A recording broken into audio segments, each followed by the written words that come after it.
Like, comment and subscribe. India में कई बार अगर आप ढंग से देखें तो इंडिया में लगता है कि माइग्रेशन करना लाइक इंटर स्टेट या इंटर डिस्ट्रिक्ट माइग्रेशन करना सरकार की पॉलिसी है। जैसे अगर ये आप कोविड वाला टाइम याद करेंगे तो आप देखेंगे कि तकरीबन हिंदुस्तान का 45% तबका था जो सड़कों पे था। अब बाकी किसी भी देश के बारे में आपने देखा नहीं होगा कि भाई इतने ज़्यादा मशहूर बना दिए गए हों दूसरे देशों में, दूसरे स्टेट में जाके काम करने वाले, कि वो लोग बेचारे भाग के अपने गाँव आने के लिए मतलब आधा देश सड़क पर आ गया। सिर्फ इंडिया अकेला एक कंट्री था। अब 1896 या इवन 1940s तक अगर आप देखेंगे तो इंडिया में सिर्फ 6% लोग ऐसे थे जो अपने ज़िले से बाहर कमाने जाते थे। उसमें मेजॉरिटी वाले तो वही थे जो फौज वगैरह में नौकरी कर रहे थे या सरकार की नौकरियां कर रहे थे या कोई व्यापार कर रहे थे। मजदूरी करने के लिए कोई भी अपनी जगह से बाहर नहीं जा रहा था। तो सरकार ने जिस तरह की पॉलिसीज़ इम्प्लीमेंट की, जिस तरह से इम्बेलेंस क्रिएट किया करेंसी डिस्ट्रीब्यूशन में, तो उस वजह से आप देखिए कि आज की डेट में ये है कि 45% लोग अपने इलाके को छोड़कर बाहर आ रखे हैं। दिल्ली एनसीआर वाले एरिया में आप देखिए कि पॉपुलेशन का प्रेशर इतना ज़्यादा है कि एक छोटे से एरिया में 3-4 करोड़ लोग इकट्ठे हो गए हैं। अब 3-4 करोड़ लोग इकट्ठे हो गए हैं, वहाँ पे पीने के पानी तक की बेसिक एम्यूनिटीज़ कैपिटल होते हुए वहाँ पे सरकारें प्रोवाइड नहीं करवा पा रही हैं। उस बेसिस पे कई पार्टियाँ इलेक्शन जीत गई ईमानदारी का ढोंग करते हुए और बहुत सारी बातें करते हुए। विकेंद्रीकरण की भी उन्होंने बात की, जबकि सत्ता में बैठ गए जो कि जेल में होते हुए भी कहते हैं कि सीएमशिप भी हम छोड़ना नहीं चाहते, विकेंद्रीकरण ऐसे लोग करेंगे। बड़ी अजीब सी बातें हैं। तो इस देश में एक बार जो बातें कर रहे हैं नेता लोग या जिस तरह की बातें हो रही हैं, उनके अलावा हकीकत में वो लोग काम किस तरह से कर रहे हैं उनको देखने की ज़रूरत है। हरियाणा में जिस तरह से ये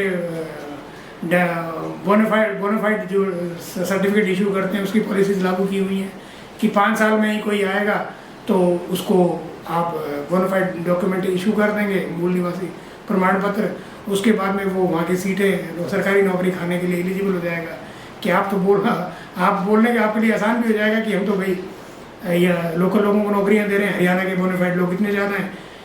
तो आप बहुत सारी चीज़ें इस तरह से की जा रही हैं जिसमें कि लोकल आदमी को रिसोर्सेज के यूटिलाइजेशन से दूर रखा जा सके, उनमें इम्बैलेंस क्रिएट किया जा सके, और ये चीज़ें समाज में एक तरह से असंतोष पैदा कर रही हैं, एक दूसरे के लिए घृणा पैदा कर रही हैं, द्वेष पैदा कर रही हैं। तो सरकार को इस बारे में सोचने की ज़रूरत है।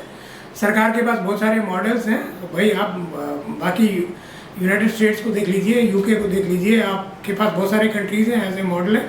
आप उनकी स्टडी करवाइए कि भाई वहाँ पे भी लोग कैसे शांति से बैठे हुए, वहाँ पे ये इशू क्यों नहीं है, वहाँ पे माइग्रेशन इतना बड़ा इशू क्यों नहीं है, वहाँ पे वो लोग बाहर के लोगों को बुला रहे हैं फिर भी वो लोग शांति से काम कर रहे हैं। और हालांकि अभी पिछले कुछ दिनों में ये इश्यूज़ क्रिएट होने शुरू हुए मंदी के साथ में कि भाई बाहर के लोग आके हमारे रिसोर्सेज खा रहे हैं। यूके में राइट्स हुए, बाकी अमेरिका वगैरह में भी इस तरह की बातें चल रही हैं, बाहर कंट्री में इस तरह की बातें चल रही हैं कि भाई बाहर के लोगों को ना बुलाया जाए। तो इंडिया में सरकार इंडिया के लोगों को ही माइग्रेंट क्यों बना रही है? भाई वो क्यों एक तरह से इस तरह की सोशल सिचुएशन क्रिएट कर रही है कि जिससे कि लोग एक दूसरे के खिलाफ खड़े हो, एक दूसरे के खिलाफ बातें करें।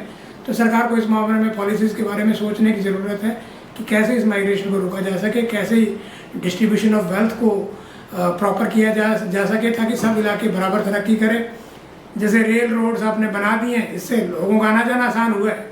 लोगों का आना जाना आसान होने से उनकी लाइफ आसान नहीं हुई है, उनकी लाइफ बहुत मुश्किल होती जा रही है। बच्चों का आप देखें, हम भी पढ़ते थे तब भी कॉम्पिटिटिव एग्ज़ाम थे, आज भी बच्चों के कॉम्पिटिटिव एग्ज़ाम है। हमारे टाइम में हमने तो गाइड पकड़ी, हमारा सिलेक्शन हो गया पहली बारी में। अब यहाँ बच्चे हैं वो 8वीं में होते हैं तब से वो लग जाते हैं बेचारे, फिर वो नीट में दे रहे हैं, एक पेपर ख़राब हो गया, एक पेपर में एक्स्ट्रा मार्किंग दे दी। भाई आपके पास जब एक ऐसे मॉडल्स अवेलेबल थे जिनमें कि बहुत ज़्यादा टिंकरिंग की ज़रूरत नहीं थी, आपने क्यों उसको सेंट्रलाइज कर दिया? समझ से बाहर है। भाई आपने कॉलेज के हर जगह पे आपने 5 IIT बना दिए, क्यों बना दिए? भाई आपने सब कॉलेजेस को बराबर क्यों नहीं बनाया? आपने फैकल्टी सब कॉलेजेस में बराबर क्यों नहीं दी? आपने उन पर स्पॉन्सरशिप बराबर क्यों नहीं दी? आपने वहाँ पे जो लोग आते थे इसके लिए कैंपस इंटरव्यूज़ के लिए बराबर क्यों नहीं भेजे? तो इन चीज़ों को, सब कुछ चीज़ों को बराबर कीजिए। आप एक चीज़ को आप ओवरटली इम्पोर्टेंट बना रहे हो सिर्फ इस बात के लिए कि लोगों में इंडिविजुअलिस्टिक टेंडेंसीज डेवलप हों कि फलाने कॉलेज में मैं भर्ती हो गया हूँ तो I am the God, I am the greatest of the all time, this and that.